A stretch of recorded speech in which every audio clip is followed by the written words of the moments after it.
Bonjour, je suis Marjorie. Bienvenue dans ce nouveau podcast consacré à la veille généalogique. C'est parti.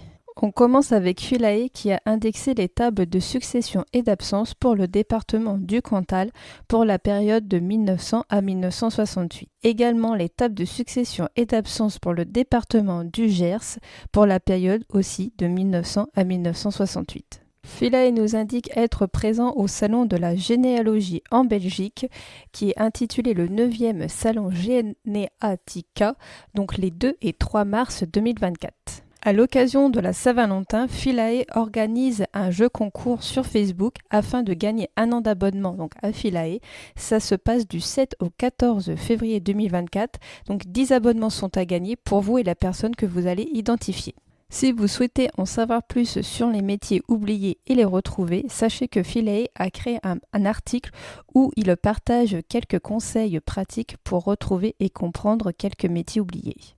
MyHéritage nous informe avoir récemment ajouté et mis à jour plusieurs collections, notamment les recensements nationaux pour la période 1911, 1921 et 1931, ainsi que les recensements de Paris pour la période 1926, 1931 et 1936.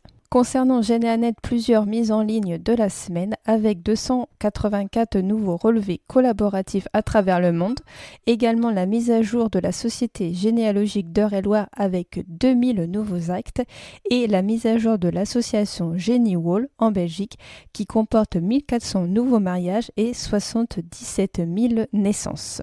Vous allez aussi pouvoir retrouver la mise à jour des registres cimetières concernant différents départements de France, mais aussi différents pays. Un article également consacré à la Saint-Valentin que vous pouvez retrouver sur Geneanet, c'est pour évoquer au travers les archives, les documents et bien sûr les archives qui sont consacrés au mariage. Vous allez pouvoir par exemple retrouver les tables décennales, l'acte de mariage, le contrat de mariage, les publications ou bancs de mariage, etc. que vous pouvez retrouver au sein des archives. Geneanet nous indique dans un article que si vous avez participé à de l'indexation collaborative en 2023, vous pouvez retrouver un affichage qui a été ajouté à la page d'indexation collaborative de Geneanet, donc qui s'intitule Rétrospective 2023, qui vous permet de voir le résumé de votre activité pour l'année.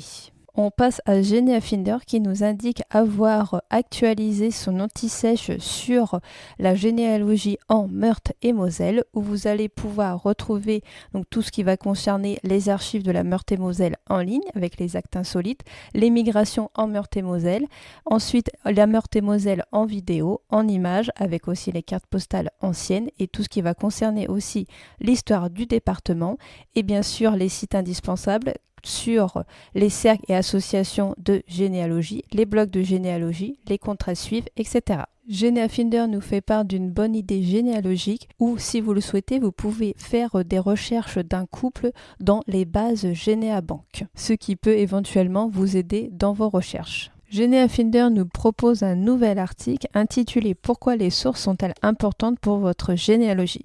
Je vous laisse découvrir cet article sur leur site. Il nous propose également une bonne idée généalogie. Si vous faites des recherches sur Gallica et que vous trouvez cela trop complexe, vous pouvez suivre le guide. Donc avec Gallica, comment ça marche, cherchez, trouvez dans la bibliothèque numérique. Donc tout se passe sur le site gallica.bnf.fr. Je vous mettrai le lien dans la description de ce podcast. Mémoire des Hommes nous informe de sa 6e nouveauté de l'année sur le site donc Mémoire des Hommes où vous pouvez découvrir ou redécouvrir le dossier de justice militaire d'Alfred Dreyfus qui est conservé par le service historique de la Défense. Les archives départementales de la Côte d'Or nous informent avoir mis en ligne les registres de l'état civil pour les communes de Léry pour la période de 1612 à 1865, la commune de Lonne pour la période de 1675 à 1866, Norges-la-Ville pour la période de 1868 à 1865 et Savigny-le-Sec pour la période de 1642 à 1865. Vous pouvez également retrouver au sein des archives de Lorient la mise en ligne de l'inventaire des dossiers d'assurance, donc de la ville de Lorient, de 1821 à 1988, qui concerne l'évaluation des biens communaux avant et après la Seconde Guerre mondiale pour rendre compte des pertes lors des bombardements. Les archives départementales des Yvelines nous font part d'une nouveauté dans les ressources numérisées. Il s'agit de la collection Gussin-Berche, donc 36 fonds iconographiques, qui est composée de gravures, d'estampes et de photos ayant pour terme Maison Laffitte. La revue française de généalogie nous indique que les archives départementales du Finistère, où le cadastre a été rénové, viennent de publier le répertoire complet. Donc avec cet nouvel outil, vous allez pouvoir mener une recherche dans l'ensemble des documents du cadastre rénové. Et également, ils ont donc 17 000 nouveaux plans numérisés qui ont été mis en ligne. Guillaume de Morand nous informe que les archives départementales de l'Hérault ont créé un nouveau formulaire pour faciliter la recherche dans les établissements pénitentiaires du département pour les périodes anciennes. Donc en effet, ce département conserve plus de 800 répertoires, que ça concerne des registres d'écrou et des registres de contrôle dominatif dont certains sont numérisés et disponibles en ligne. Sachez que les registres d'écrou sont communicables au terme d'un délai de 50 ans en salle de lecture. Seuls les registres de plus de 100 ans sont diffusables sur Internet. Je vous précise également que ce formulaire donne accès aux descriptions et images en ligne des registres, si celles-ci sont disponibles. France Archives nous informe que les archives départementales du Finistère mettent en ligne un dossier sur les élixirs de santé qui a été écrit au XVIIIe siècle et de provenance inconnue, qui permet de découvrir la pharmacopée d'ancien temps.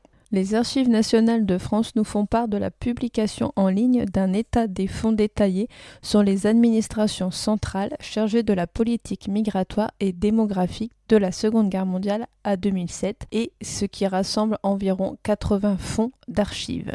Je vous mettrai le lien dans la description de ce podcast. France Archives nous indique que les archives de la Vendée ont mis en ligne sur leur site internet un atlas historique de leur département. Donc ce sont des cartes interactives qui permettent de découvrir la spécificité et l'évolution historique des circonscriptions civiles et religieuses du département, donc de la Vendée.